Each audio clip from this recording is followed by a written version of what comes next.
Good evening, Excellencies, dear colleagues of the panel, ladies and gentlemen.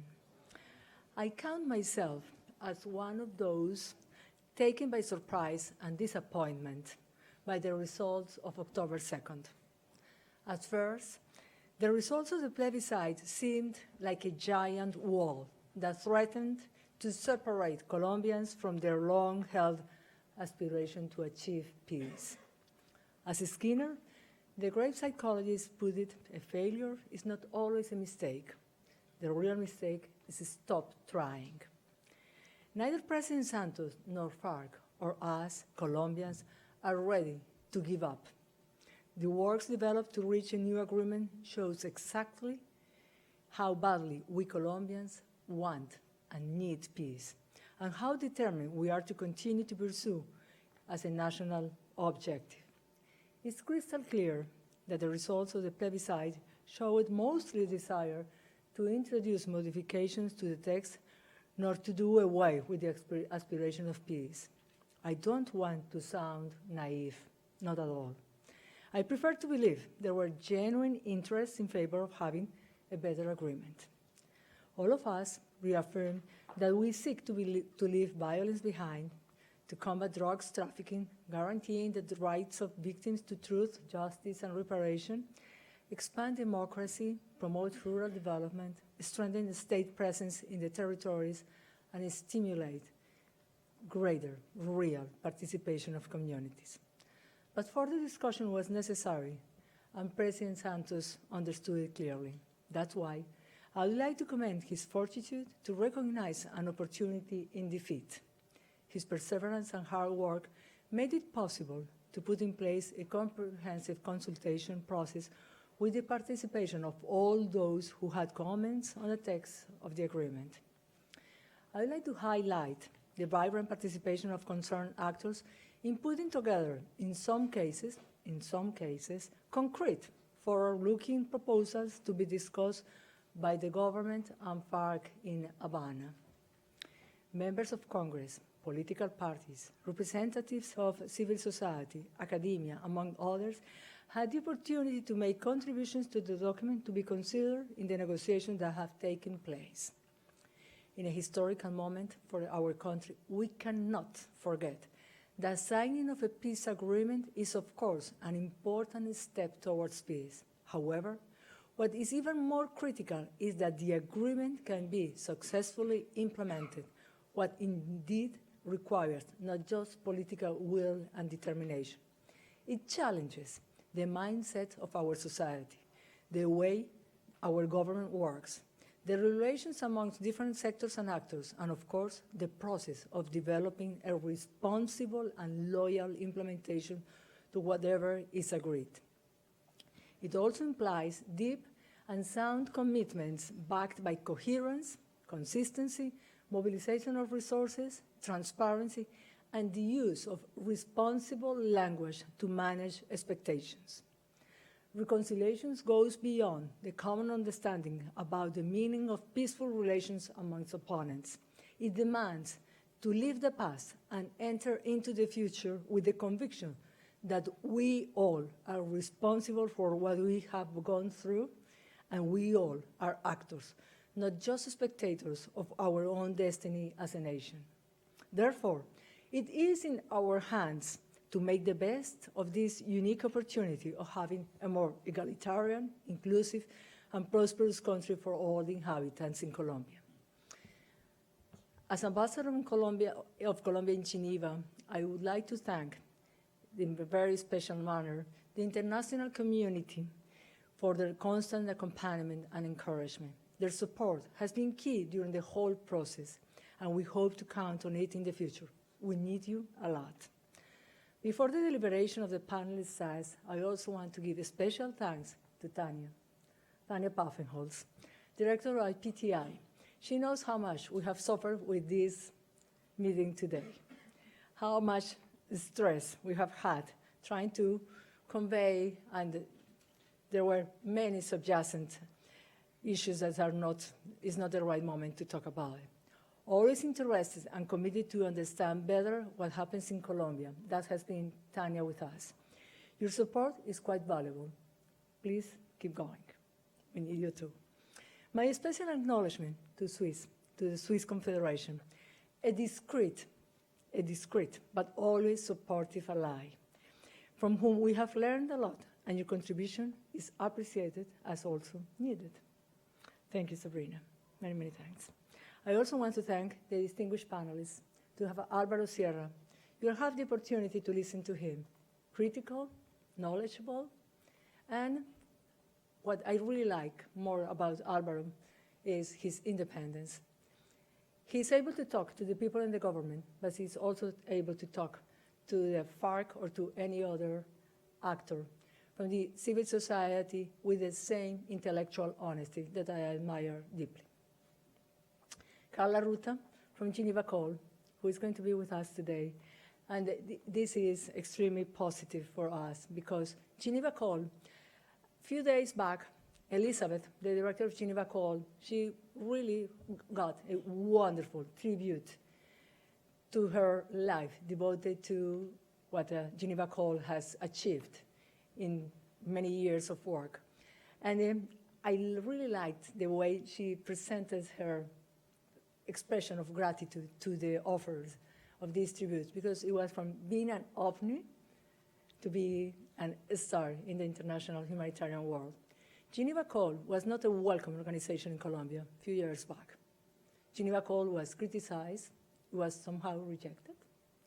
But in the last few years, Geneva Call has been a very supportive and interesting organization that has facilitated in many ways difficult topics, themes, issues, affairs in Havana and elsewhere.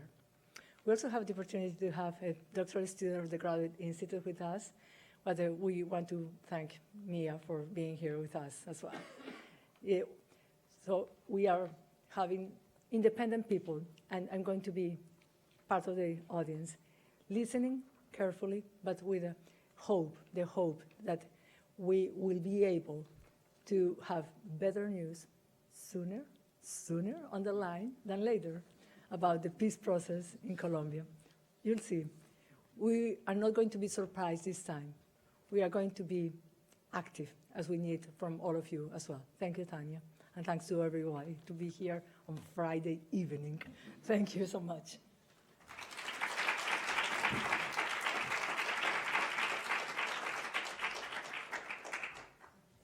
Ladies and gentlemen, colleagues, friends, Beatriz, Tanya, and distinguished panelists, particularly the ones who came from far from Colombia. It's an honor for me to be here, and believe me, having spent the whole day at the Biological Weapons Convention's Review Conference, it's a real pleasure to be here with you tonight. Unfortunately, we have a very strict chairperson, and he won't let us off the hook, so I'm afraid I will have to soon go back to those negotiations. Particularly, I'm not very optimistic, so I think the Colombians will come up with much more concrete and tangible results than we do in the Biological Weapons Conventions, but that's another story. Making peace and building peace is not an easy task. This simple truth seems confirmed by the popular vote of October the 2nd. This result may have puzzled us, may have surprised us, may have even shocked us. We, the ones who have been watching the Colombian peace process from afar. Though Beatriz explained it very well, this popular rejection of the peace agreement does not mean that the majority of the Colombian people does reject peace. It does not mean that the peace process has come to an end. Making peace and building peace, again, is a very difficult task, and after more than 50 years of an armed conflict, it's not linear, it's not a straight path. I am deeply convinced, and I really listened to your passionate speech, I'm convinced that the Colombians will find their way to peace, a peace that, as you said, will be inclusive and will be sustainable, a peace that not only will end the armed conflict, but that will also lead to better living conditions in conflict-affected areas and will give way to reconciliation to the society as a whole. So what a timely moment to come together here tonight and learn more about Colombia and its peace process. The dust of the vote has barely settled, and yet Colombians, again, we heard it just before, be it the government, political leaders advocating for the no, civil society, the FARC, and much more, are working intensively to find a way, to find another way, to find a better way to make peace. In parallel, we hope that the peace negotiations between the government and the ELN can formally be launched very soon. I'm really looking forward to hearing the views of our expert here on the panel, and I'll try to be as long as I can stay here. I'm just on an SMS contact with my people. I hope that, you know, I get the message, it's all done, we're settled, stay where we are. We'll see.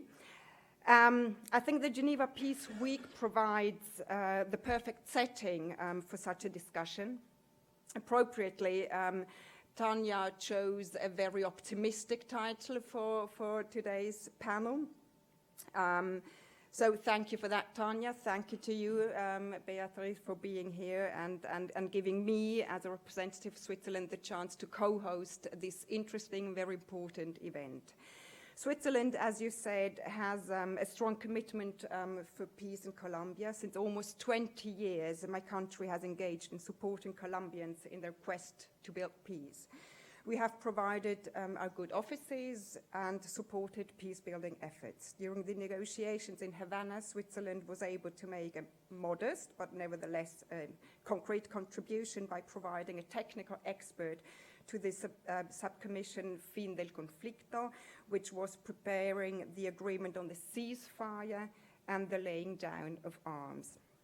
It is of great importance, by the way, that the ceasefire between the government and the FARC still holds, and still holds today, beyond the vote of the 2nd of October, and provides the conditions, in a way, for finding a political solution to end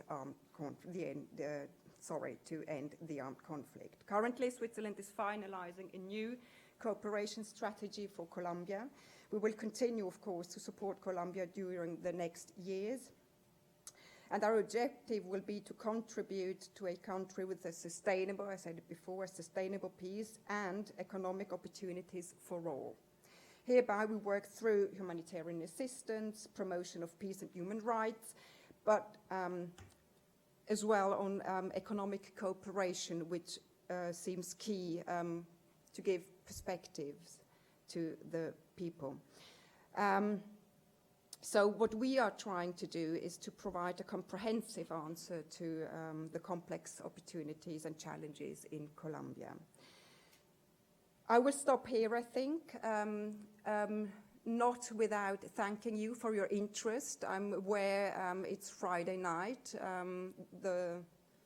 I think just we don't have any seats left, and I'm impressed. I'm impressed by this commitment on your side, the audience as well. Thank you very much, and I don't want to lose much more time and give the floor to the really interesting people tonight. Please.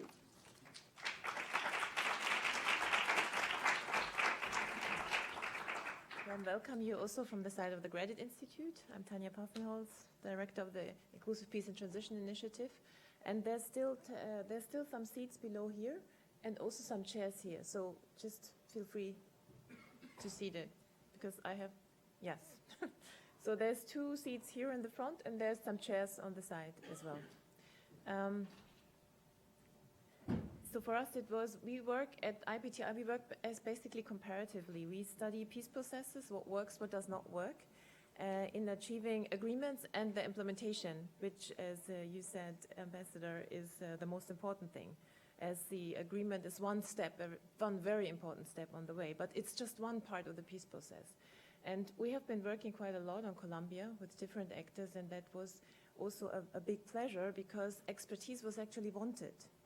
Because often you have expertise, but it's not wanted. And I think it was really very welcoming in Colombia to come and bring expertise from other places in the world and say, like, also a no vote is not the end of a peace process. But Colombia, and I'm well convinced about that, wants to champion comparative knowledge in the sense, like, let's look at Cyprus, look at other places where the no vote was really a blockage of the peace process for so many years. And I arrived in Colombia the day after the no vote, and I told everybody, you want to be better than that.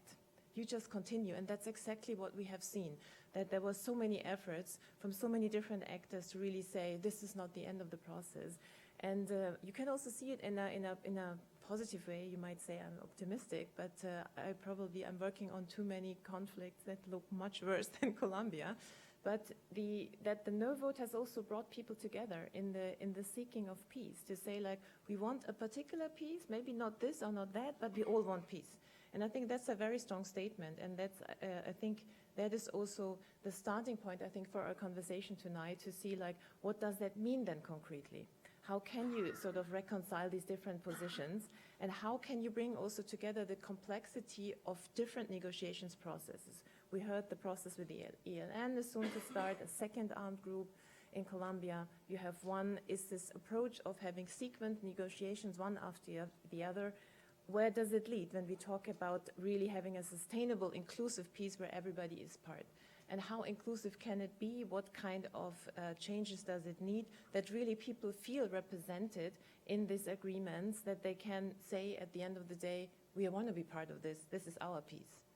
And also these challenges, what we see in many, many places, that when you have a long peace process, that suddenly you will still have a continuation of violence. And you have seen that in Guatemala and other places where you have a peace deal, and then the violence continues. So how do you deal with all these challenges? And the main thing, what we found really in all cases where we looked at over 50 cases of peace processes, is at the end of the day, the commitment of the involved actors and the motivation really to go for peace and the public support. It's something that one cannot underestimate, that you cannot have a peace deal in the long run without public support. And I think that is also a very interesting thing in Colombia as compared to other processes, the understanding an elite deal between the main actors is needed.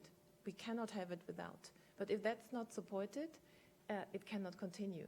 And I think that's a very important thing, how this will be continued. And I'm very happy to invite our panelists to come here now and give us more insights, and then looking forward to a lively discussion.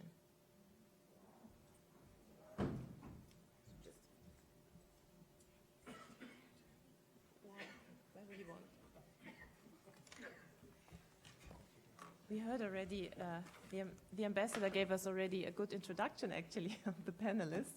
So I think Alvaro Sierra to my left doesn't need a lot of introduction. I mean, everybody who reads papers and studies Colombia knows exactly who he is. And he has been an analyst, and one of the key analysts in the country following the political situation since decades, I can almost say. And he has been deputy editor of El Tiempo, editor-in-chief of Semana, which is the biggest weekly newspaper. And so we are really very happy to have you here and listen to your analysis. And I would right away start by asking you, how do you see the situation of the peace process after sort of the no vote, and in the midst of negotiations that go on, and in parallel having a new civil society movement forming and demanding really that the peace process continues? Okay, thank you, Tanya, and thanks for the invitation. I very much welcome so many people preferring to speak about peace than drinking beer on Friday. So I think this is at least a reason to be optimistic. Yeah. In order to answer your question, I would like to point to 2 or 3 specific things. The first one is the following. I mean, think about the plebiscite having gone through the yes. The margin would have been exactly the same, and implementation would have been really difficult. So the no vote, which was a surprise and a disappointment for so many people, has also opened the opportunity to, let's say, enlarge the consensus around the peace process with the FARC. Yeah? This is a first point that I wanted to make. The second one is the following. It it did not just open an opportunity, but several unexpected and quite positive, I would say, outcomes came out of the victory of the no vote. Some have been mentioned, some other less. The first one is the following. There was kind of a sudden concern among a broad spectrum of Colombians about the possibility of peace being lost. For example, the polls, the most recent polls, have shown a backing for the negotiation which has get to historical heights. Yeah?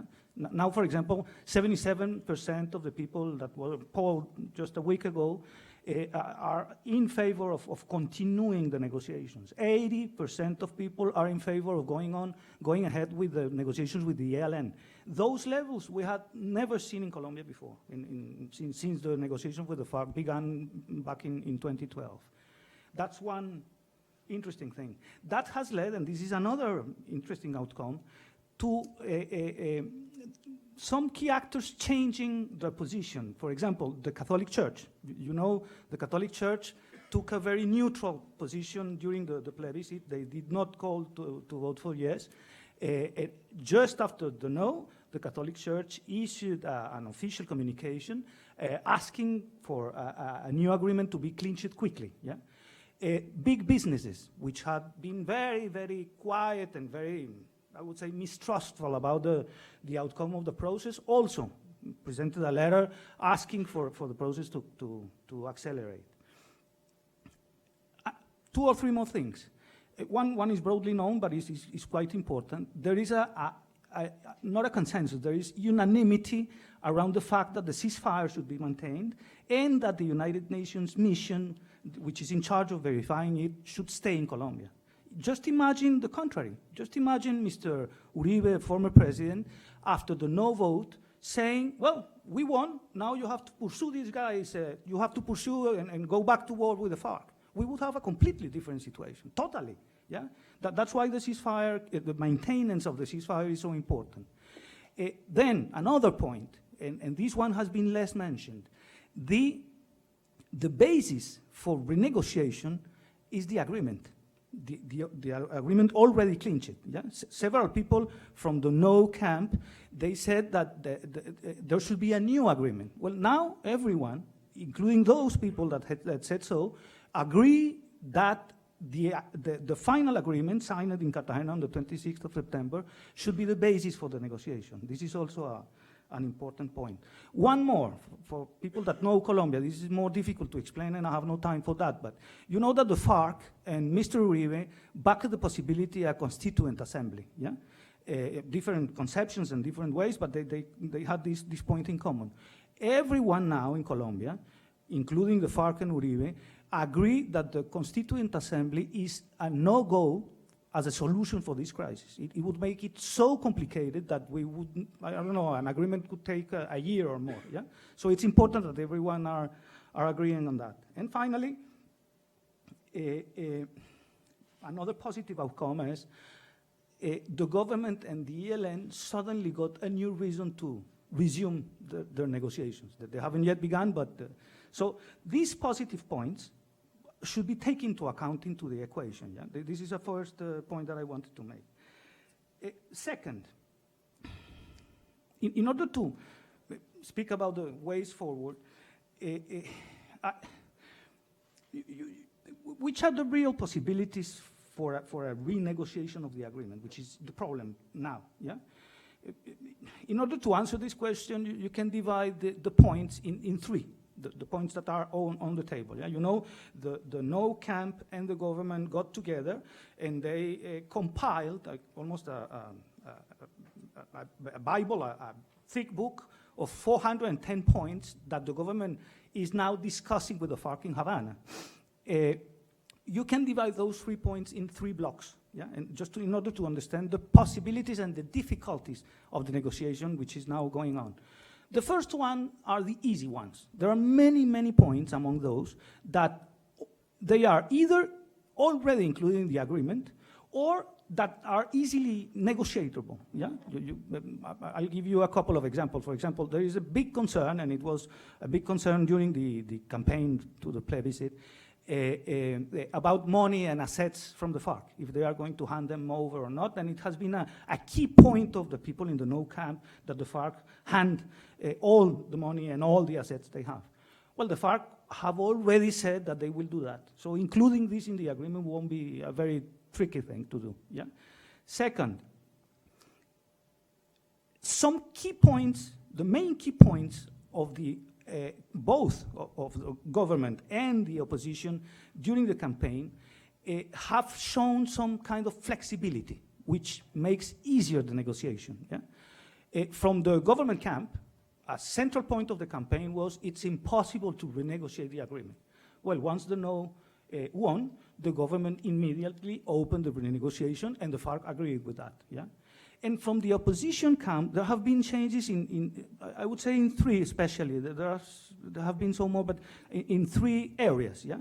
The first one is, you know, Mr. Uribe and all the people that were in the no side made the campaign based on the necessity for the FARC commanders to go to jail, and the word was jail, yeah? The very night when the plebiscite took place on October the 2nd, Mr. Uribe came out, like at 9 p.m., and he stopped it short speaking about jail. They speak about reclusion, yeah? Or some kind of restriction of the liberty of movement, yeah?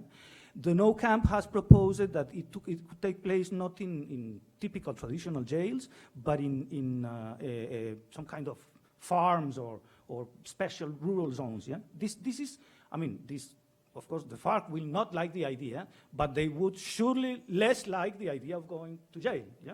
So this is the first point. Second, political participation of the commanders that have committed serious crimes was a no, an absolute no during the campaign. Now they are speaking more about some sort of conditions to allow political participation, yeah? That makes also the negotiation more viable, more probable, yeah? And third, most of the people in the no camp decided did not want the special judiciary that is created by the agreement. Yeah, this special peace jurisdiction is the way we call it. Well, now most of them agree that this kind of transitional justice model can survive, and that it should be somehow subordinated to the highest courts in Colombia as a last instance. Yeah? So those 3 points that were mainstream at the center stage on the campaign are now the subject of some kind of flexibility on the side of the no, which makes the negotiation more easy to conduct. Yeah? And third, so besides those easy points, these electorally important and tricky points, we have some key questions that are still to be seen if a negotiation will be possible. Yeah? Sorry. Where I see the main difficulties is rural reform. Yeah? The Democratic Center and Mr. Uribe and most of the people on the no side defend the interests of big landowners. And big landowners were the people that were, we could say that it was the only social sector or social part of society that would be affected by the agreement, because the agreement looks for a deep, serious change in the conditions of the countryside. Yeah? Second, drug policy. Yeah? The distance between Mr. Uribe and Mr. Santos in drug policy, illegal drugs, I mean, matters, is more or less the same than between George W. Bush and Mr. Obama. Yeah? So conciliate those two positions will not be easy. And the agreement reflects a much more progressive, I would say, drug policy than the one that Mr. Uribe would like. Yeah? Third, citizen participation. Both conservatives in the no camp, Mr. Pastrana, former president, and Mrs. Ramirez, former minister and prominent politician, and Mr. Uribe agree on the fact, I'm a little bit passing my time, but I'll soon finish. It's my only concern. Agree on the fact that citizen participation should be kept as it is, you see, and it is according to Colombia's constitution, which opens the way for a wide citizen participation.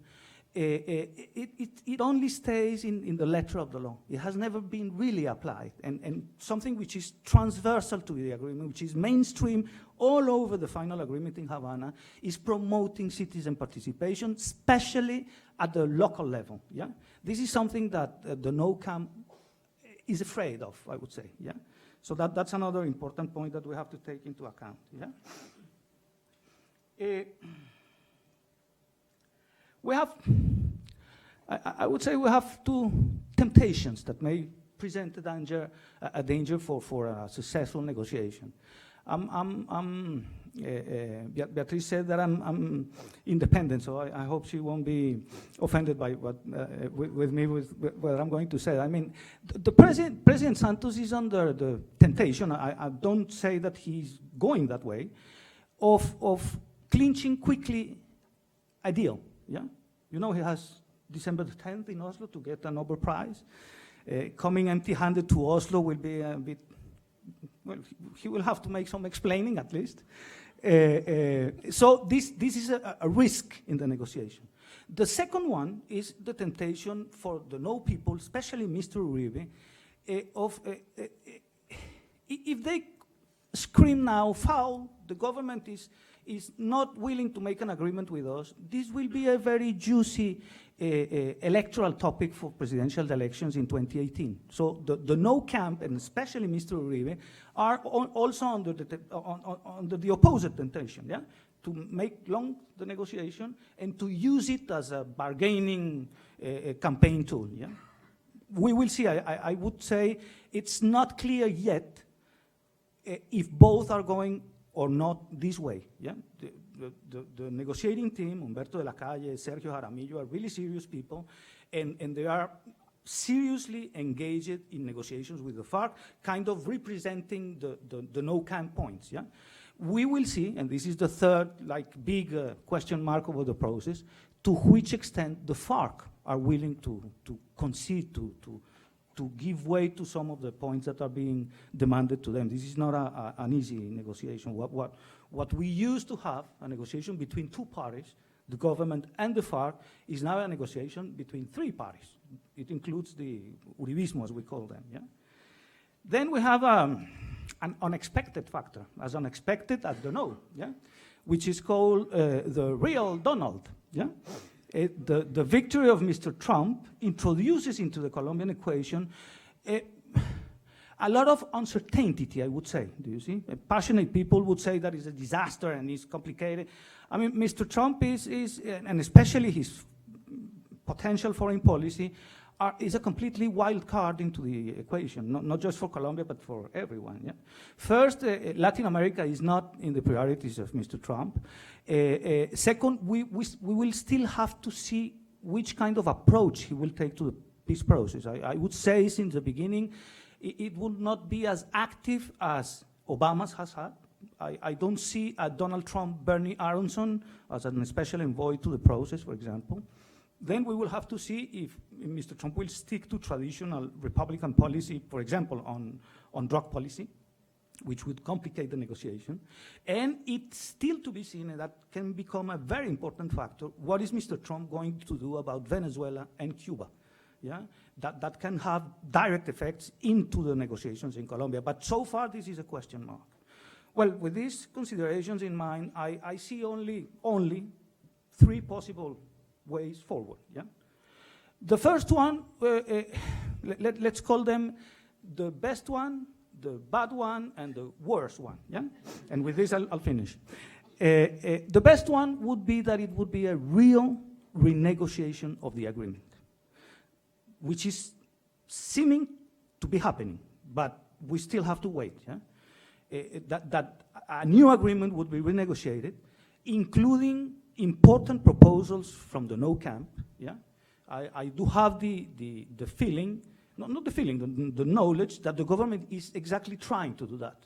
And a good deal is up to the decision of the FARC. Yeah? This is one possibility. That would have a very long-lasting effect, apart of reviving the agreement and whatever you want, because it would take out peace and war as a politically deciding element in Colombian elections. Since 1982, Colombia has elected all the presidents, all, without an exception, out of their position on behalf of the guerrillas. I will fight them, I will negotiate with them. So some presidents won on the negotiating platform, others, like Mr. Uribe, on the war platform. Yeah? So a real renegotiation that would broaden the consensus around the peace process would allow Colombia to become a normal discussing country. You see, I mean, we would focus on other issues, not as cool and nice as in Switzerland, but in a Latin American normal way, let's call it that. That would be the best scenario. The bad scenario would be that, I call it the make-up scenario, would be that the negotiations would go on, and at the end of the day, the government team would come and say, listen, we have clinched 237 modifications, this is a new agreement. And the people from the no say, yeah, there are 200 plus modifications, but not the main ones. And the whole thing will last until the Congress and presidential election in 2018. And I would say it would make this kind of scenario, would make the presidential election a new plebiscite. And that would be really complicated. Yeah? The third one, which doesn't look probable now, but as time goes on, we have to take it seriously into account, is the worst one, yeah? And it is a breaking of the ceasefire. This is not happening. Everyone is making all kinds of efforts for it not to happen, but it's very difficult to have a ceasefire in place without strategic clarity.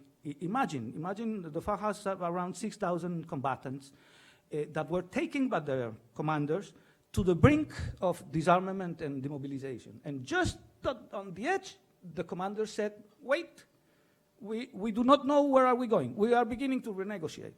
I mean, you cannot sustain for a long time such a tense, fragile situation. Yeah?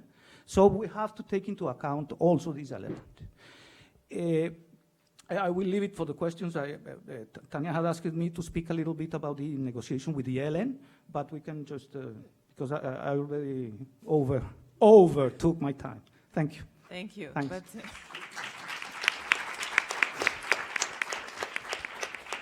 who can resist giving Alvaro more time when he presents us with that sort of sharp analysis? I think capturing basically everything you want to know in a few minutes. And I think what I find really interesting, and I completely share your analysis of the optimistic sort of opportunities that the no vote presents, in the sense that you said ceasefire still holds. Major issues are more smoothly in the discussion because now it's time for all the actors also to promote themselves. Like you said, President has gotten the Nobel Peace Prize. He has to also show his peace commitment, and he does have a peace commitment. And I found it interesting, your analysis that you said that the opposition really has become much more flexible on key issues that were really hot potatoes, I mean, during the campaign. So I think that's a very positive scenario you have presented, especially also on that the Constituent Assembly is not an issue anymore. But I think most of all also on the side of the ceasefire, that the ceasefire holds, because what do you have? If you think comparatively in other places, very often what happens is that the ceasefire is the main playing card of those who have the arms, and that they can say, hey, we break the ceasefire to show we are still here, and this has not happened. And I think this is also a big commitment and shows like how the process of 4 years of negotiations have also shown the commitment of the side of the FARC to be there and to hold the ceasefire.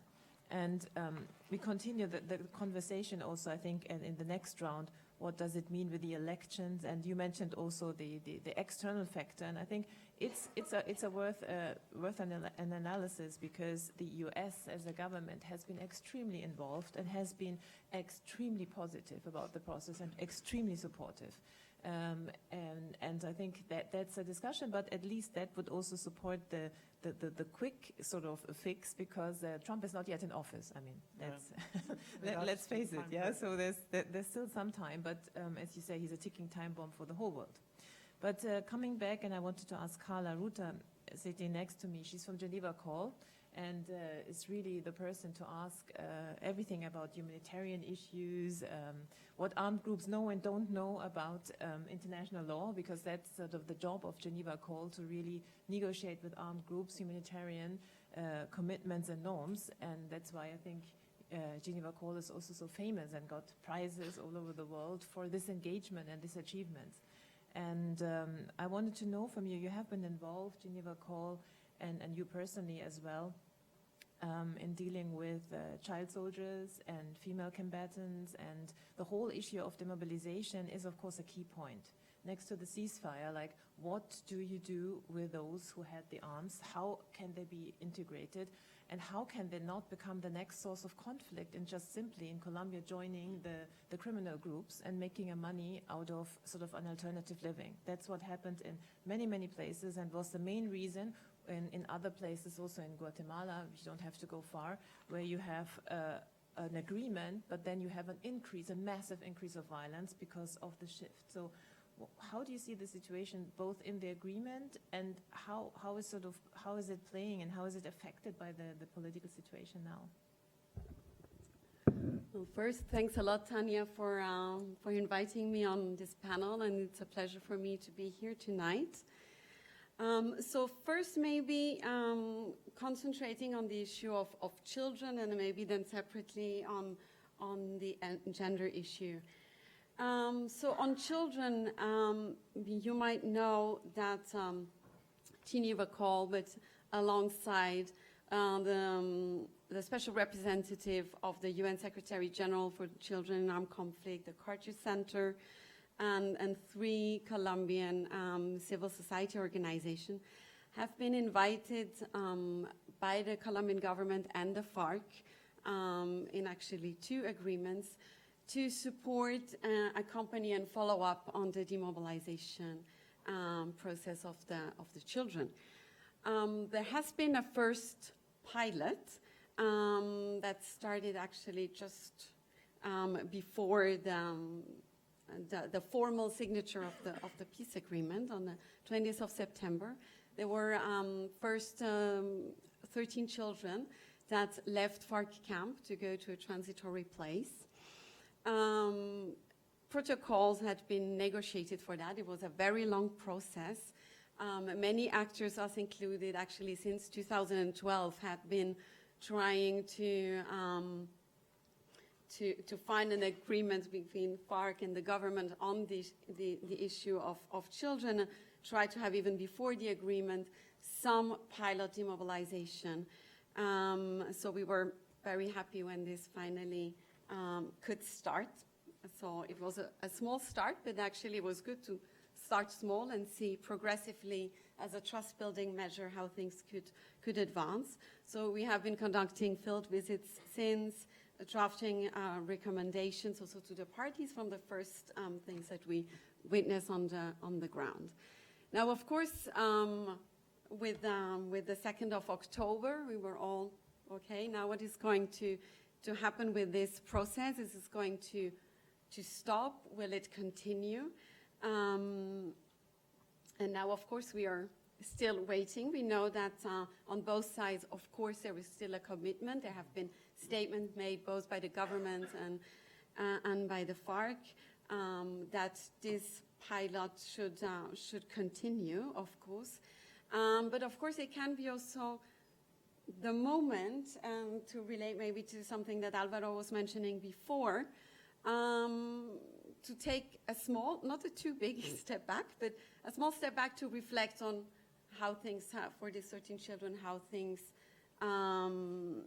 have been implemented, what have been the challenges faced by the different organizations and institutions involved, what have been the challenges that maybe would need to be addressed to progress in this process. So of course we hope it's not going to take too long, because of course the children are still in the camps, and the more they are a bit in this uncertainty, there are some risks that, or I mean, with or without FARC's explicit consent, they might still say, okay, in this uncertain situation, or we go out through the back door, back to our families, or maybe to other armed actors that offer more clarity. and then of course not being then integrated in the proper DDR program. So this is of course a real risk that exists. Also with regards to the children that have already left, what is going to happen with them, because the reintegration program as such has not been approved yet, neither by the FARC nor the government. This is still open. So it was only the demobilization, disarmament part of the protocol that had been approved. So on one hand, we hope it's an opportunity to have a more robust system that can be put in place. There were, for example, to be a bit more concrete, legal issues that were still not fully addressed. Who is going to be the authority actually in charge in this new DDR program that will take care of the children? Who will take the decisions on where should the children go, also with regards to the justice system? What will be the role of communities, how much they are involved? There were many ideas that were circulating in the negotiation process, but for the first 13 children, not everything could yet been implemented. So we hope this is the opportunity to perfect the system, but we hope, of course, it's going to move forward still quite quickly for the obvious humanitarian reasons. Now, maybe on gender. So Geneva Call has been trying to strengthen the gender-sensitive approach to DDR program, making sure that the rights and the aspirations and the needs of female combatants are truly taken into consideration in what was being negotiated. And we therefore organized several meetings with a network of former female combatants that had demobilized in the 90s from other guerrilla groups, so that they could share their experience, the challenge they faced, and try for certain mistakes not to be made again. These women often said they had been very much marginalized from the whole process. There were issues with regards to access to land or political participation, access also to economic opportunities. So we organized these meetings. And then, of course, again, with the 2nd of October, as you know, gender was one of the issues that was criticized by certain opponents. There were people saying there was too much gender in this peace agreement. There's even a gender ideology behind this gender agreement. So basically there were two fears that emerged. That on one hand, that the FARC would consider, okay, this is an easy thing we can give away to the opponents, because it's more important the justice question, it's more important the political participation, eligibility, but gender, well, this we can quickly agree on that. So there was a big fear from civil society organizations, women's rights organizations, LGBT rights organizations, but of course also the FARC women themselves, as they told us. They were also fearing that they would be sort of a bit, sacrificed to a certain extent in order to make concession to reach a new peace agreement. So there has been this last couple of days, many meetings in Havana, also inviting civil society and women's rights and LGBT rights organizations. We participated in one of these meetings. And also what was very positive in this discussion is it's not necessarily, all these organizations have not necessarily worked well in the past. There are different ideology perspectives towards women's rights or LGBT rights. And then for the first time, we saw a real unity.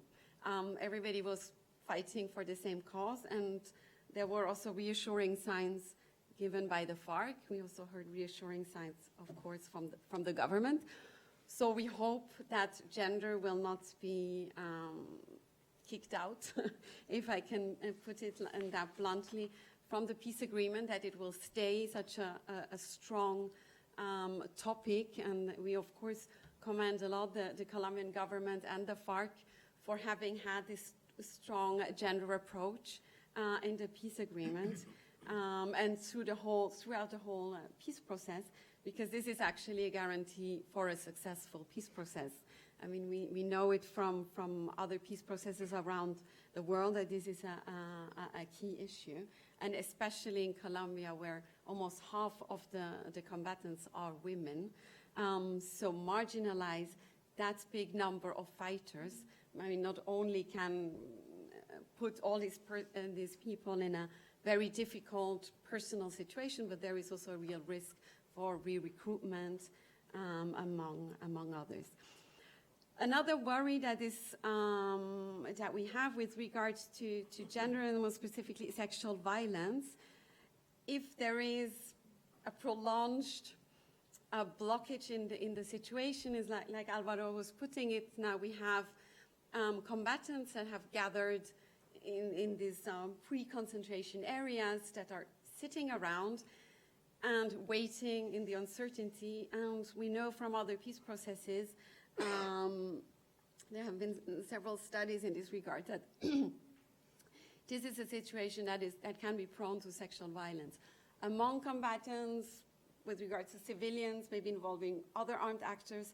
So this is a worry that we have if things drag on and people start to lose hope and perspective, that this could be a consequence to have a surge in sexual violence. So our feelings are, of course, very ambivalent. On one hand, we hope things go fast so that all these dangers to the women and men and the children don't emerge. But on the other hand, we hope it can be a real opportunity to consolidate the humanitarian trust-building steps that have been established by the parties to the conflict. Thank you, Carla. Also, thank you for bringing us, sort of making it more concrete. What does sort of the implementation also mean? And what does it mean when you are in this limbo stage between the peace agreement is there on the one hand, but the implementation has not officially started, but the needs are there. And I think the demobilization part is really one of the crucial points. And Colombia has been also referred to as one of the successful agreements in terms of gender. And with the Gender Commission, as compared of other modalities to include women, of course they were at the table. The Victim Forum was 60% women. So it's praised as one of the agreements where women had a really key role. And then suddenly gender becomes an issue in the campaign against the agreement. We had expected that. And you see also that the question is really, is that the issue, or what is the politicized nature of the different topics that are grabbed sort of in an election run, like a referendum is like an election, where you see that so many things are politicized, and out of the blue things where you have never expected become politicized, but that it can have consequences. We have invited Mia Schöp, who is a PhD student here working on Colombia, and particularly also on demobilization, but also on reintegration, but also on transitional justice, because we wanted to hear a little bit from you, Mia. Colombia has been also one of the agreements praised internationally for its novelty in dealing with transitional justice issues, yeah?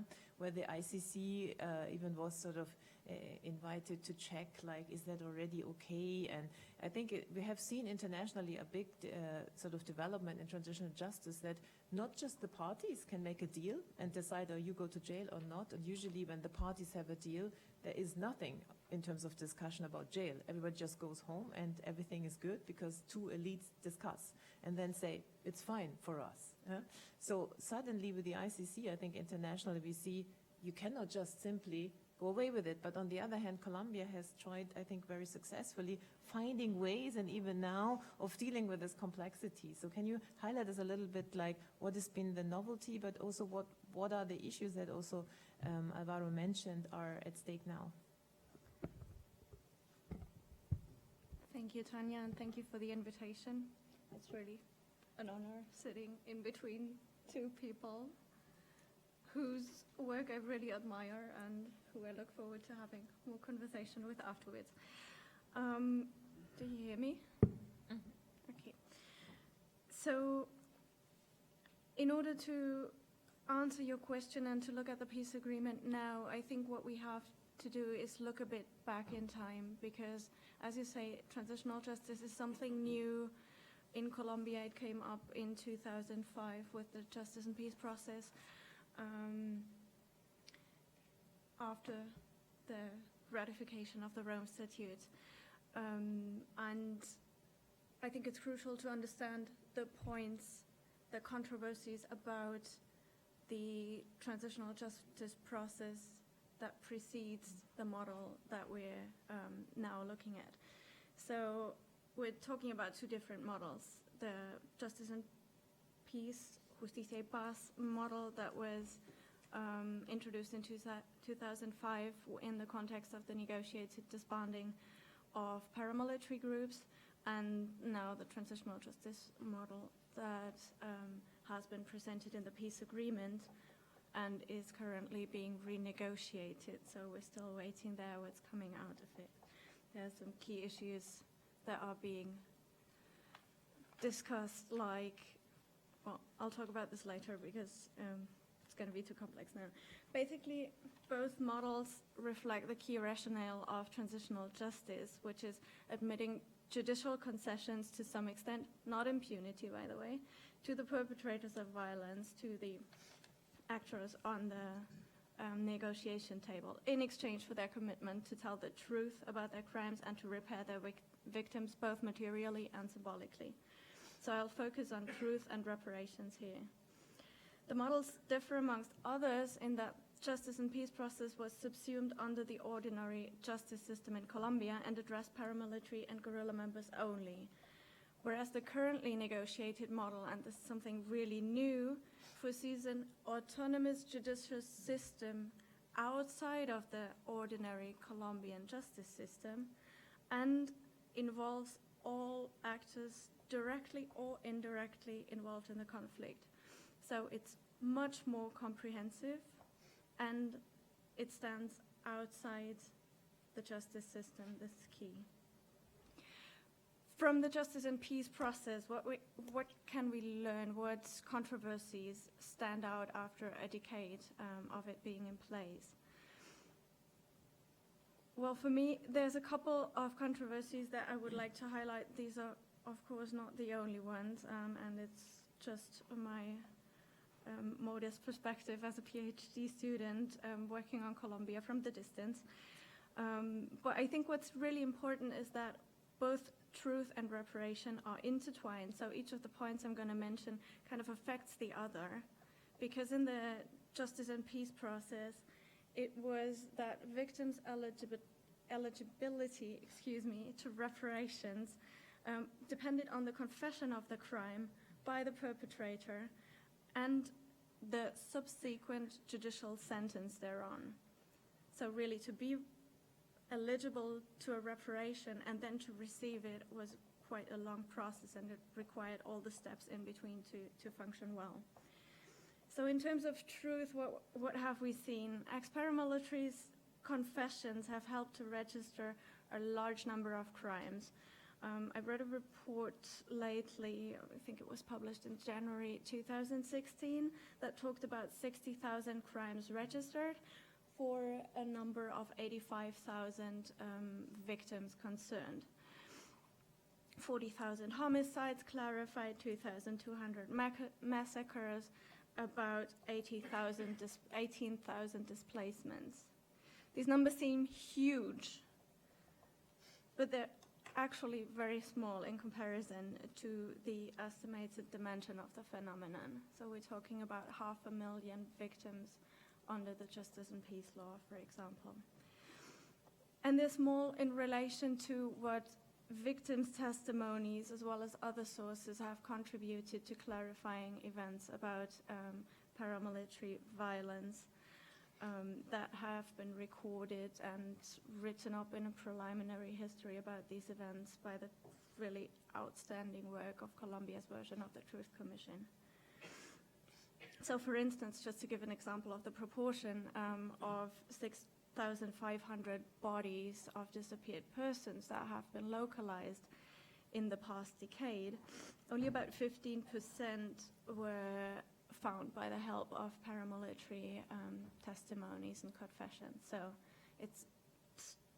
there was some progress, but it's rather small in comparison to the overall phenomenon and progress. Apart from that, many paramilitaries dropped out of the process, only gave partial confessions, or did not collaborate at all. And the verifications of the accounts that were given has been incredibly difficult just by the sheer amount of information that came from confessing ex-combatants at once. Like, there was a new branch in the justice system created, and poof, so many thousands of people that you have to deal with, and so many thousands of cases to open up and to juxtapose with other information. So it's been criticized that there's been that's been quite difficult, and that there's been quite some work left to be done.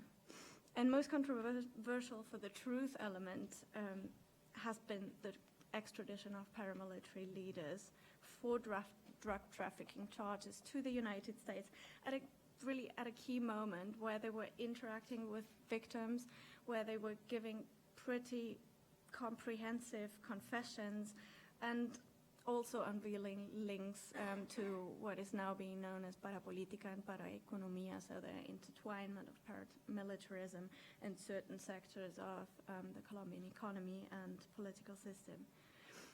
So this overall left many with the impression that they've been deprived of their right to truth and their rights to material and symbolic reparations. By late 2015, only 33 court sentences had been pronounced, so 33 of that's not 1% of the cases being opened up. And this includes only a very tiny portion of the confessed crimes. And unlike foreseen, and I think this is another key factor that might have caused resentment, unlike foreseen in the Justice and Peace Law, the reparations have almost entirely been financed by the Colombian state, not by the perpetrators of the violence, because the law foresees that their goods be confiscated and all the financial reparations to the victims be paid by this means. This has not been the case. It's only about 6% of all reparations. So there were administrative reparations by the state, and these have been much more effective, but they overstress the state budget and further defeat the very rationale of transitional justice, right? Because it's perpetrators repairing their victims, both symbolically and materially. And while some symbolic reparations have been made, victims groups have criticized the need for more and for more comprehensive and more long-term symbolic reparations, not only a one-time apology and not only by the armed group, but also by all the other armed actors involved, including the state. And I think the last point that I would like to mention here is that victimization is often a reiterative experience. So the fact that patterns of violence have persisted after the conflict by neo-paramilitary groups, but also by other armed actors on the same victims, but also producing new victims, has brought up the discussion about the guarantees of non-repetition, which is the third essential component of transitional justice besides truth and reparations. And non-repetition as a responsibility both of the state and of the armed groups, which has to be part of a peace agreement and which has to be part of the reparations overall. So I've been talking a lot about the former process. Where does this leave us now? How might these points affect the current negotiations? I must say the current peace agreement text, as I interpret it, and I can only hypothesize here from my standpoint, of course, really reflects an attempt to learn from these lessons of the past. We've heard about all the consultations that have been going on, with victim groups, civil society organizations. There's been a lot of involvement of the academics and the former Truth Commission personnel. They've really tried to build on the knowledge of the former transitional justice process and of the knowledge that's been created about the events in the conflict thus far. And key in that for me is that they really place the victim into the center of attention, both through the consultations that I just mentioned and through the victims' rights to truth, reparations, and guarantees of non-repetition being at the core of the agreement. And the transitional justice system, the development of the transitional justice system in the peace agreement is actually placed under point 5, which is the victim's point. So I think that is really key. I also see that it's planned in a way to avoid some of the factors that have undermined the collection of truth and consequent reparation of victims in the past process. It rules out the possibility of extradition. It seeks kind of an autonomy from the Colombian the Colombian ordinary justice system, and we'll have to see where that goes. We don't know yet. And it envisions, and that I found a key point, even though there are many details lacking and we don't know how this is going to look like exactly, that it ties the judicial sanctions, so not to prison, and I think this is clear by now that it's not going to be prison, but directly to the victims' reparations in a way that they're foreseen as to invest the sanctions in terms of the ex-combatants' workforce directly into the communities and into the rural development plans that they're foreseeing. It's all very unclear to me at this point how the renegotiation is going to shape this, because they're renegotiating the sanctions, they're renegotiating how the transitional justice system is going to be linked to the ordinary justice system, and in some way I think it will be. And they're also renegotiating how they're going to deal with the case of armed forces members. So members of the armed force that have committed human rights violations or war crimes during Colombia's armed conflict fall under this agreement as well, because it covers all actors of the armed conflict. And the No camp was very opposed to this, whereas the armed forces themselves have pronounced quite a favorable position. So we will see where that goes, but for the collection of truth and the full reparation of victims, from my standpoint, from my perspective, and as I understand this agreement by now, I think it would be important to have them on board and to have them included.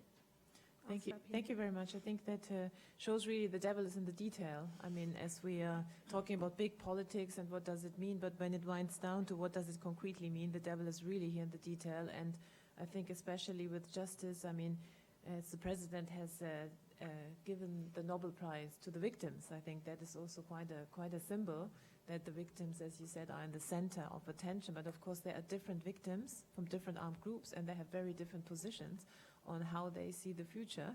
And I suggest, because of time, the following, that I ask one more question to Alvaro to make the process maybe a little bit even more complicated in introducing the ELN, upcoming ELN negotiations, and your perspective on that, and then opening up for a discussion. Because I think you mentioned the rural reform as one of the key issues next to, I think, justice and demobilization. But if we take that as a real, and what the ambassador said before also, it will be a change in how Colombian society is organized if all this comes through. Big landowners, land reform, what does it mean? So the ELN probably has also a different perspective on that, wants a lot of, as you said, citizen participation in that process. That means, are we looking to an election campaign that is sort of politicizing the negotiations? and then a new agreement, sort of a renegotiated agreement with the FARC that will have some results X on this. And then we have a completely new negotiation that might come up with different results. How will that affect sort of both the election, but also the doability of the peace process if we will have two different kind of agreements, maybe with different outcomes? Yeah. I'm not very optimistic about the negotiations with the ELN. First and all, that's the point that I would like to make. They are much more difficult a group to deal with. They are much more loose and horizontal kind of group. The FARC is the Stalinist type, vertical.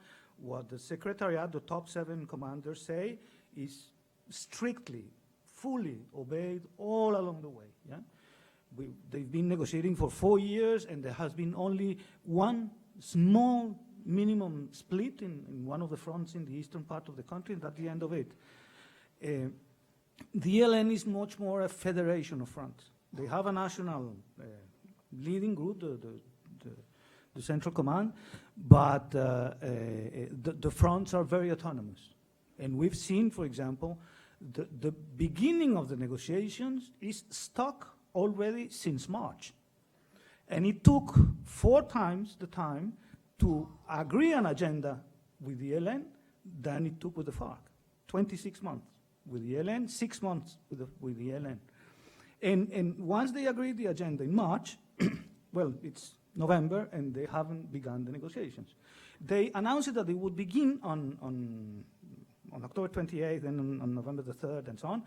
And they haven't been able to do that because they haven't, both parties, I think, not just the ELN, they haven't stuck to what they agreed about in terms of liberating some kidnapped people on the side of the ELN and on freeing from jail 2 top guys that will also participate into the negotiations. So this is just a sample, a demonstration of the difficulties surrounding the negotiation with the ELN. First. Second, and going to what you were asking, Tanya, imagine we clinch a deal with the FARC, yeah? And the implementation of this deal will begin, soon, yeah? There are some legal complications. It's not that easy as it was planned, but implementation would begin, yeah? And then you will have the FARC in many areas in the process of disarmament and demobilization, and at the same time you will have an ongoing negotiation with the ELN without a ceasefire, and in at least 5 regions you will have the ELN next to the FARC. So the ELN can become an emergency airport for FARC combatants that do not want to demobilize. If the negotiation with the ELN drags on, and that's quite possible, it will go on all the way until the presidential election, it will become another election campaign topic, which is a tricky, complicated one. The ELN and the FARC are not just 2 left insurgencies. They have had war among themselves and serious war in the past years. Yeah? Now there is an agreement, nothing is going on among themselves, but we have confirmed information that, for example, some ELN units are getting into former FARC territory, profiting from the fact that the FARC have redeployed and concentrated in several places. So the interaction between the 2 negotiations and the interaction between the implementation of the agreement with the FARC and the negotiation with the ELN with the election process that is, and the election campaign that will begin at the end of 2017, that's a challenging scenario, do you see? So that's something that we'll have to take into account. And finally, just speaking about the strategic perspective of a negotiation with the ELN, there is a substantial difference between the FARC and the ELN. When the FARC came to Havana, they had already decided, I talked to them several times in 2012, they did not say that publicly, but it was very clear in the discourse, they had already decided to abandon the armed struggle, to lay down arms, of course, through a complicated negotiation, tough, they are very good negotiators. The ELN has not taken this decision. The Congress of the ELN at the beginning of 2014, the only thing that authorized is that their commanders, and they have used this word, explore through dialogue with the government the possibility of considering, I'm quoting the resolution of the Congress, the possibility of considering the abandonment of arms if the government accepts the reforms and et cetera, for which they have been struggling so long. So this is a much more complicated negotiation, and the outcome is less than clear. Thank you very much. We started on such a positive note. Now it becomes so challenging and complex. I think we have to revitalize optimism before we leave that room. But your questions and comments, and please identify yourself. There should be, yes, the lady here. Do we have a mic? No mic? We don't have a mic? Okay, then you. We have one.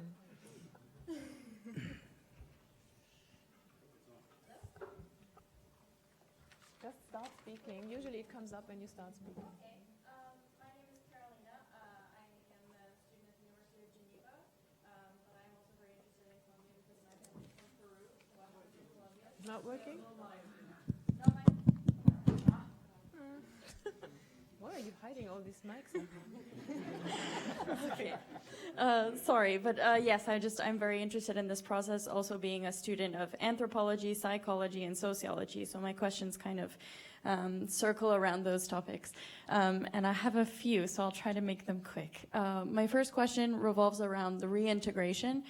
First, I wanted to know maybe if you could talk a little bit about specifics of what does reintegration look like? Is it in terms of psychological components? Does it have a job reintegration component? Like, I'm just curious what that looks like. Also, in terms of reintegration, is there any efforts as well working with the people of Colombia and how they are going to accept or not accept the reintegration of these people back in society? My next question is in terms of the transitional justice. Among the victims, is there a consensus of what they think their vision of justice is? Is there a consensus or not, or are there a few? And then my my last question, I'm sorry, is Speed it up. The last question. Speed it up. I'm so sorry. Has there been any dialogue between the people that have voted yes and voted no? Has there been a proper explanation of why each group has voted yes and no and the different reasons? Right. Other questions? We take the gentleman here.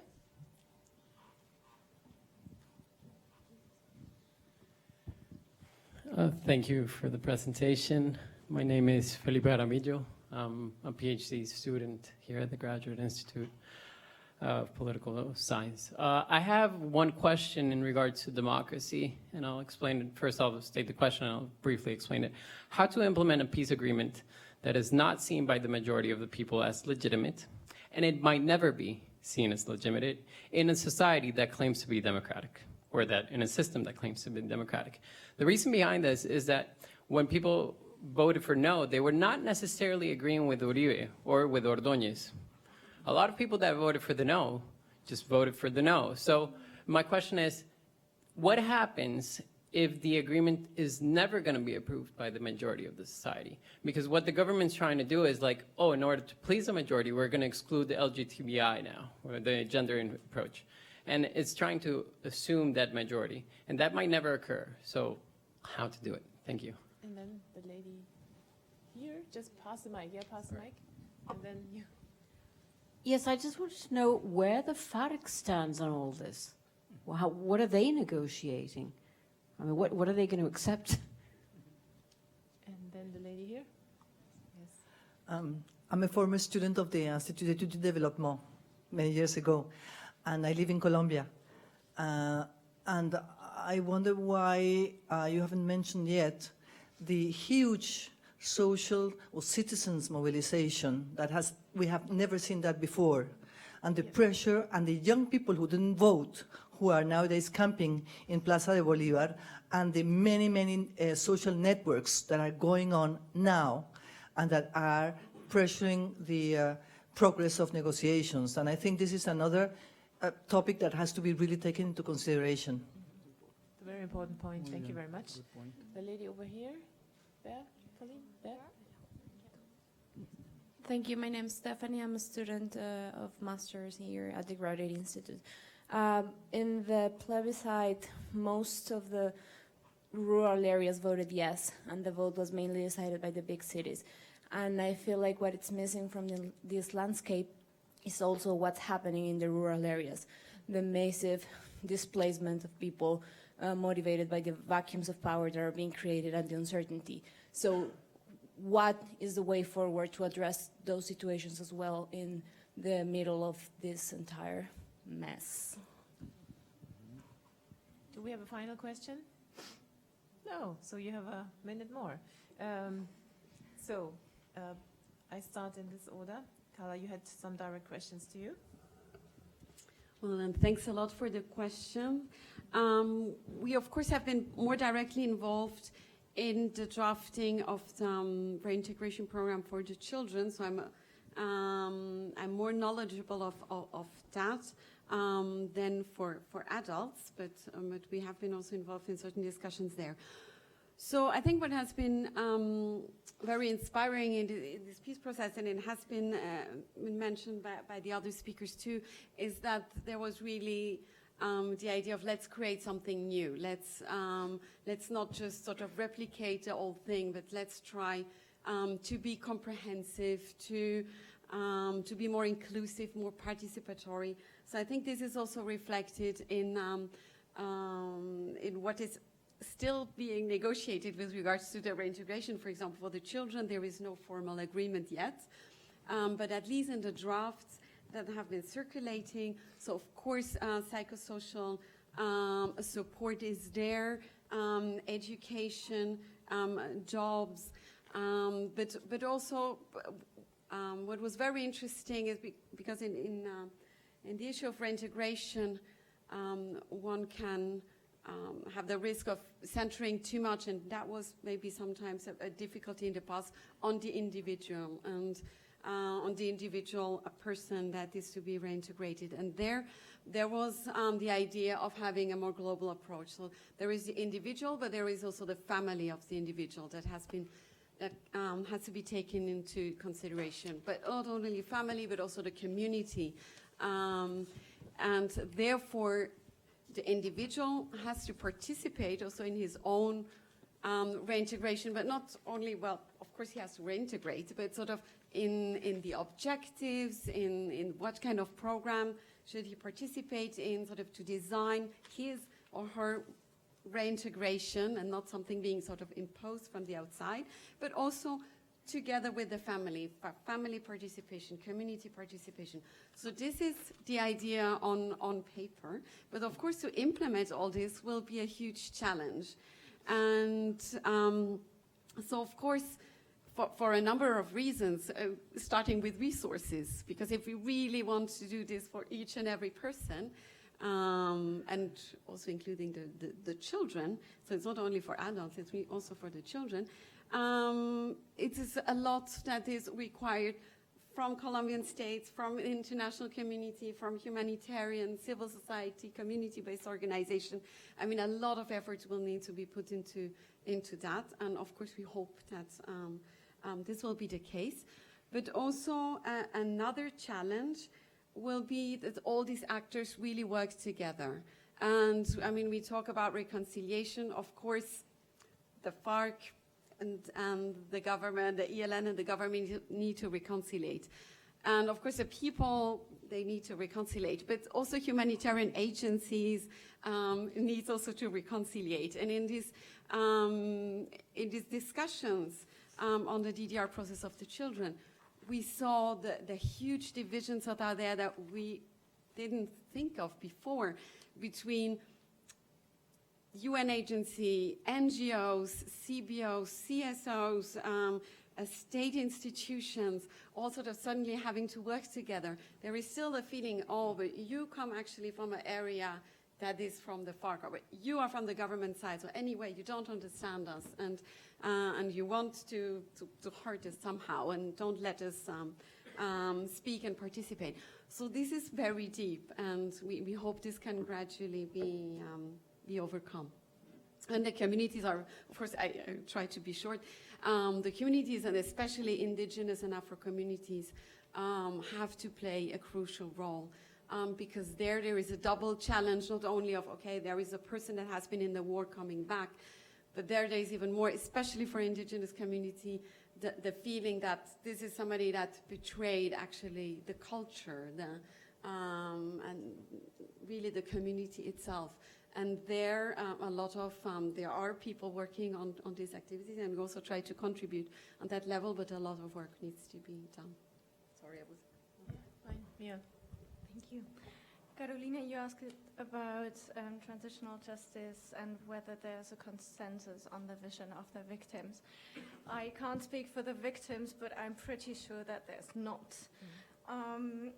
So there's many different victim groups. There's also what I remember from my interviews back in 2012 in Colombia with experts on the transitional justice process, that there's a lot of competition amongst victim groups for the acknowledgement, for the support of the international community, for funding, etc. So it's very difficult to speak about the vision of justice, and I wouldn't dare to speak about anybody's vision in that sense, but I'm pretty sure there's no consensus. What surveys, there's some very good surveys from the University of the Andes in Colombia, what they show regarding the difference between organized victims and people considered victims affected by the conflict is that in general, the people affected but not organized seem to be a bit more positive on the questions of transitional justice than those affected. And organized in victims groups where the replies are pretty similar to experts' replies in the area of transitional justice. So there's definitely different visions of justice, and I think it makes a difference whether you're in an organized group or whether you're just standing alone and trying to make sense of this and trying to see how you can continue with your life and what kind of justice matters then. Thank you. I got a final words of analysis, wisdom, and foresight. There are several questions still pending. A couple of points about reintegration and if there is any kind of consensus among victims. One point at which we should be careful. The reintegration model agreed has two things that we have to take into account. The first is the agreement is in suspense. We will see how they will change it, because one of the points, I didn't speak about that, but we had no time, but one of the points that the No people want to change is the reintegration model. Yeah? And the second thing is, even if we follow the agreement on reintegration is raw. It's not finished. Everything is still to be done. Yeah? So these 2 points are important to take into account. This model, the one that was agreed, is again something that Carla mentioned, draws lessons from the past. And they took one good thing from the models of reintegration in the 90s, and the FARC were very much in favor of it. It's a collective reintegration model against the individual reintegration model which is in place in Colombia now. That's why the official agency, the official state agency, is not part of the plan. There will be a new agency created on purpose for the FARC mobilization process. But again, all this is under a big, big question mark. Yeah? Victims, and that allows me to connect with one of the questions about the result of the plebiscite in rural and urban areas. Victims are as divided as the country is now, and as passionately divided as the country is now. This is something that we have, I mean, we tend, everyone, to kind of idealize victims. Do you see? The victims are sort of a pure entity that has just suffered and period. And victims is much more complicated than that. Just, for example, what Mia was saying, you have entire organizations of FARC victims which are deeply, deeply on the no side. Yeah? And you have many organizations of victims which are as deeply on the yes side. Yeah? And you have many victims that did not vote. Yeah? Because this is something that we did not mention. The majority of people in Colombia, we had 13 million votes for the yes and the no. So the politically active country is split in two, halves. Yeah? The no victory was a very slight one. 22 million people did not vote, almost twice. Do you see? At a moment when the country was deciding its destiny. That's something that should worry the government, the media, the FARC, everyone. Yeah? And it's not taken into account. Why I say this connect with the question that was asked up there, most of the analysis, at least in the media, that has been published in the media, state that it was a divide between rural areas for the yes and urban areas for the no, that victims voted yes and non-victims voted no, and that conflict-ridden zones voted yes and the other ones the other side. This is not the real picture. I have the data. I mean, we collected the data from the 51st municipalities in Colombia by number of registered victims. In 14 of them, the no won. So there is a majority of victims in favor of the yes, but you have victims also against this agreement. Yeah? Rural and urban, there were cities that voted yes, and there were cities, big cities, that voted no. Bogota, yes. Medellin, no. But getting to Bogota, when you go to the micro picture at the electoral level, the poorest neighborhoods in Bogota, Usme, Ciudad Bolívar, voted no. Yeah? Cali and Bogota, which were the biggest urban votes for the yes, added 1.4 million votes to the no. This is something that we have to take into account. And the same if you go to rural places, to conflict-ridden places, and so on. Yeah? If you are interested I have the data in a presentation, and you can just exchange emails, and I'll give it to you. Then, the easy question. Oh, Mr. Jaramillo there. Yeah, that's the easy one. How to implement a peace agreement that may not be ever approved by the people. That's one of the problems that everyone has in their hands, do you see?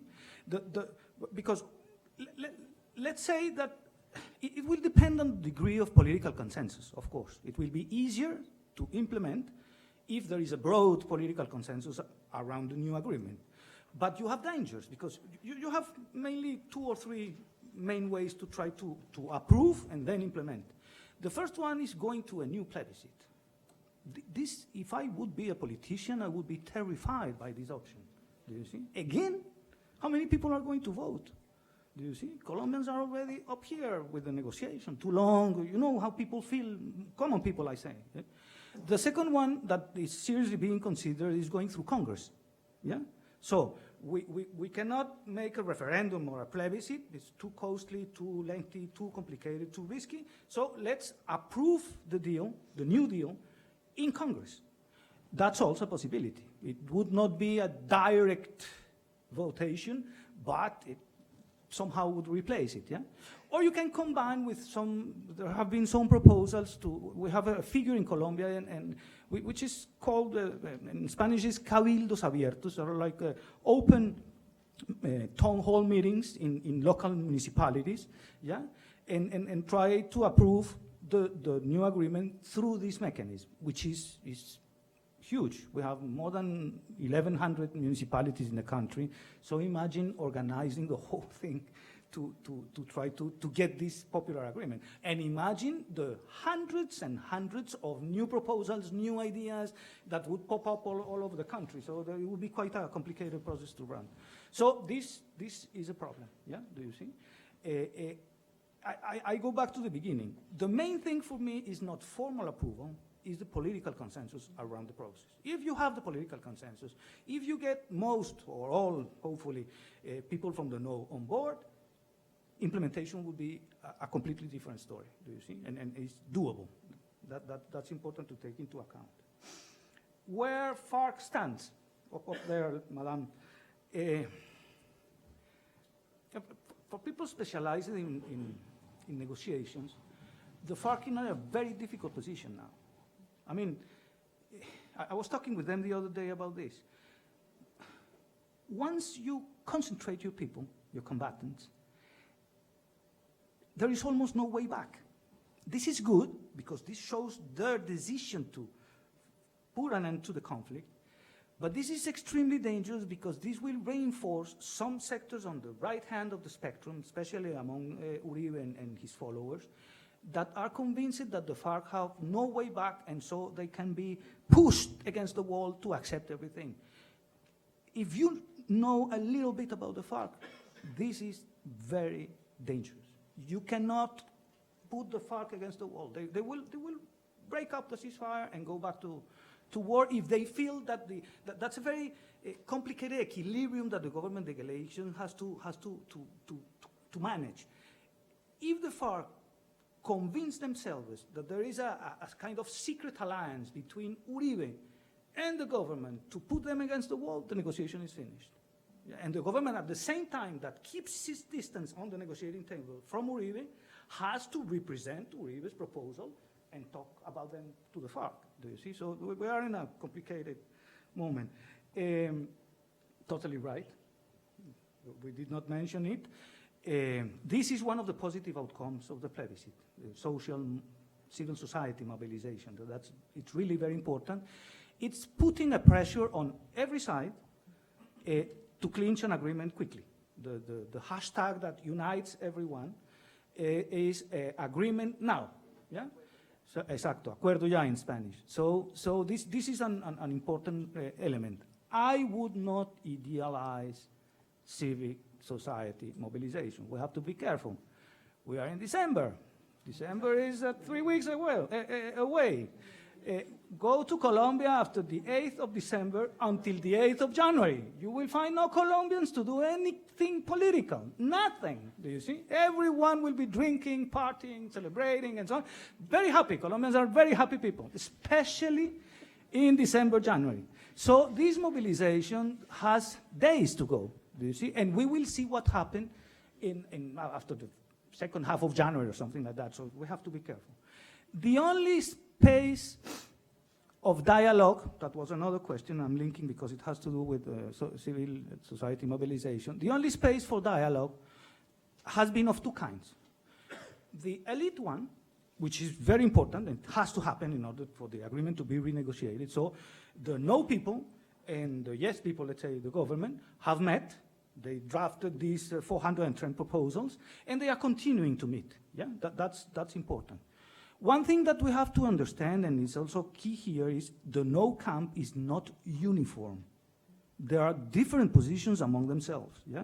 One way out of the whole of this difficult picture is, for example, that some part of the people in the no camp will side with the new agreement, and another part will not. Do you see? And you would have broadened the spectrum of backing the agreement, but not getting everyone on board, which is more difficult. Yeah? So that's important. And the second level of dialogue has been at the society level. People that are camping in the central square in Bogota, people that are demonstrating on the streets are yes people, no people, and people that did not vote and got scared. Damn, I thought that the yes would win, and I did not go to vote. So now I have to do something. This is just something, when you talk to people in the street that are demonstrating, you find a lot of these kind of people. So this is important. Last point. Yeah, it's the last one. I'm trying to choose which one could be. One that we did not the opportunity, Tanya, to ask, but she did ask us, which is she wanted us to say which are the three challenges and the three ways forward, three opportunities this process has. Well, I collected three and three, and that will be a 6-point last point, but very short. Okay. We are ready for it. Challenges. The first, we are sitting, and this, I mean, it's very important that people make conscious about this. We are literally sitting on a ticking bomb in Colombia. The ceasefire is you cannot believe how fragile it is. What I told before, without strategic clarity, where the FARC are going, which kind of agreement will be clinched, a ceasefire is difficult that it lasts for a long time. So this is a big challenge, yeah? The second, we haven't spoke about that, and it's really important, the non-Catholic churches. I mean, I will not explain this, but the vote of what in Colombia we call Christians, which are all the churches which are not the official Catholic Church, was key in the victory of the no. It was, without this vote, the no would have lost, because those churches got convinced that the gender approach in the agreements was a very dangerous thing to have, yeah? Gender ideology, they call it like evil, yeah? A big challenge for this negotiation to overcome, if you turn the negotiation, if the parties allow the negotiation to become a cultural war, we will be in weeks back to the real war. So we have kind of to separate these kind of discussions in society, which can take decades. Look at the US and Roe versus Wade on abortion or gay rights and things like that. It should be separated from the discussion of the agreement, yeah? And there is a big risk, Carla was very clever on that, there is a big risk that let's call it the poor child of the agreement will be gender, and especially LGBTI rights, do you see? So the parties, most of them men, if you look at the negotiating table, it's exactly the opposite than this table, yeah? Only men, almost. They can be under the temptation of saying, well, this is not important, LGBTI. The FARC has sent very difficult signals to the women delegation that went to Havana and to the LGBTI delegation that went to Havana.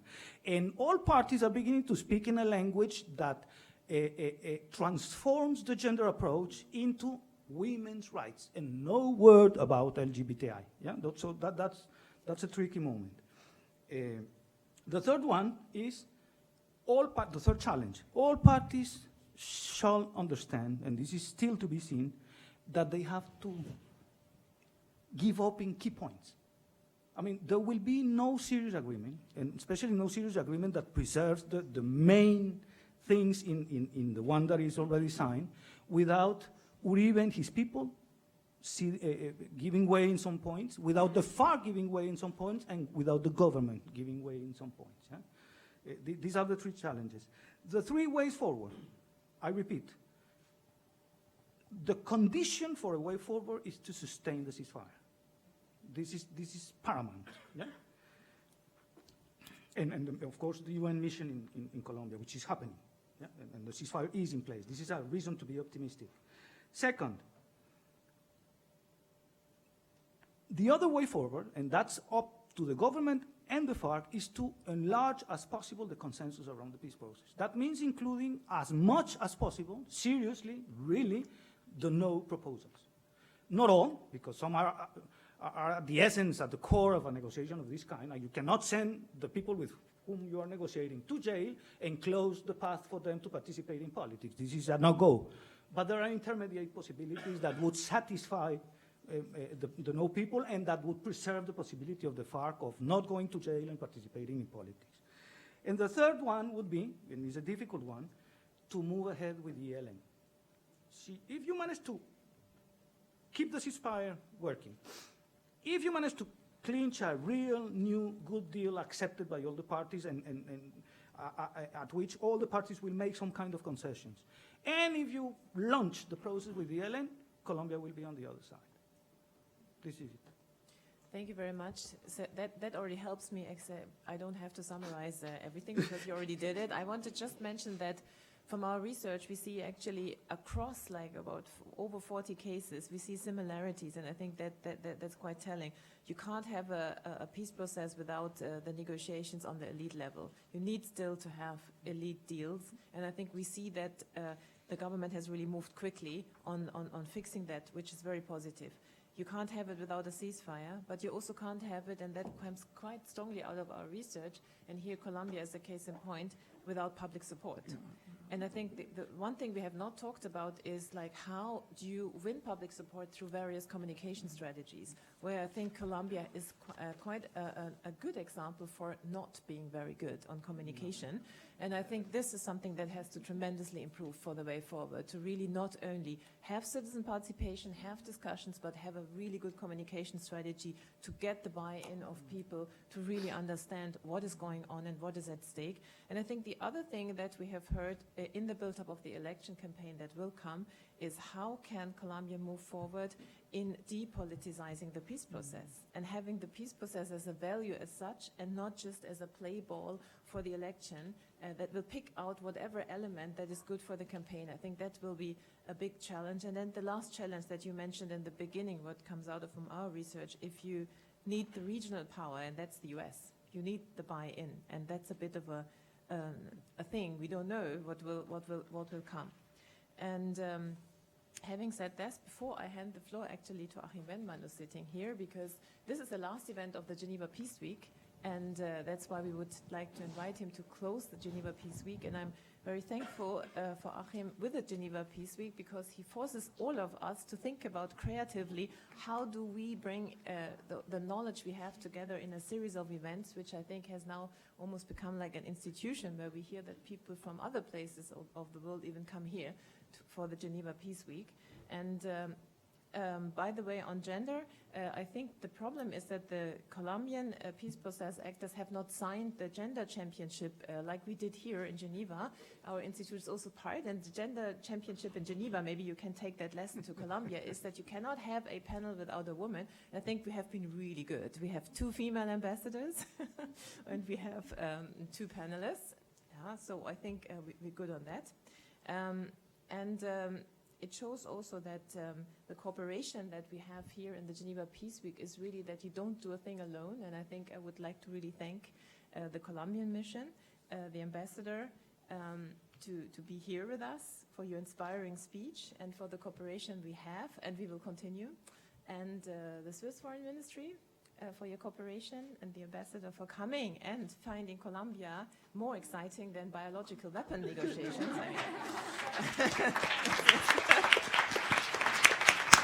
And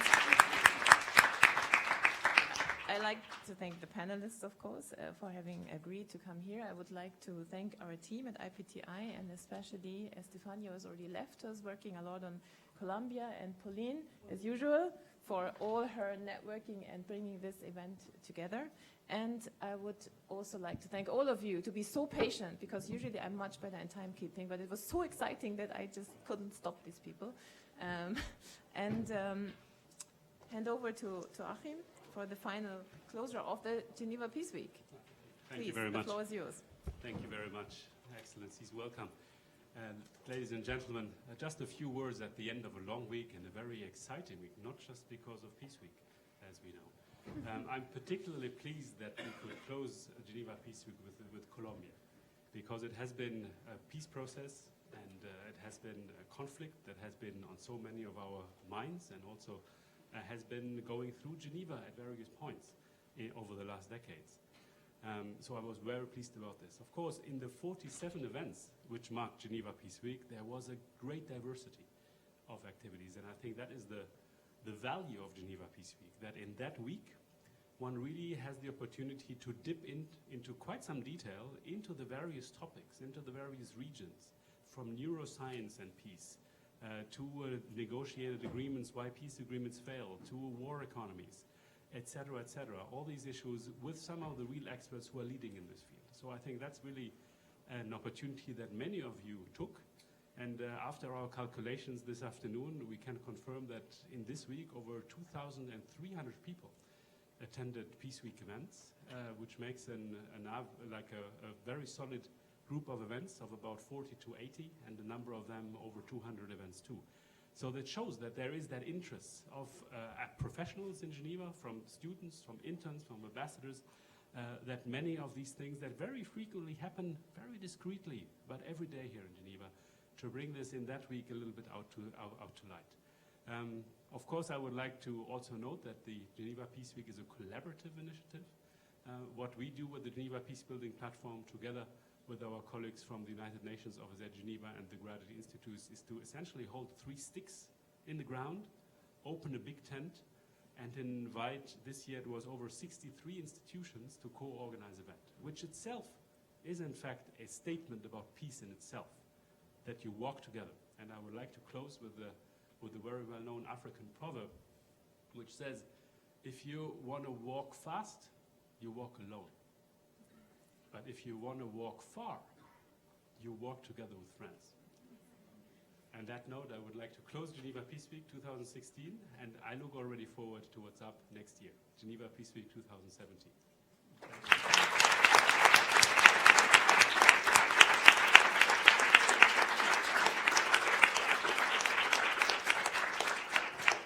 Allow me, of course, also to note, finally, before the of closure, that many organizations have been associated to supporting Geneva Peace Week. And I think if there has been one constant support that has been always there, it has been the support of the Swiss Confederation, who has been, not just with respect to its international Geneva strategy, but also in all the decades and nearly centuries of support for humanitarian engagement from Geneva, has been a real anchor in peace support and humanitarian engagements that are felt on the ground by many people every day. So thank you also to the Swiss Confederation.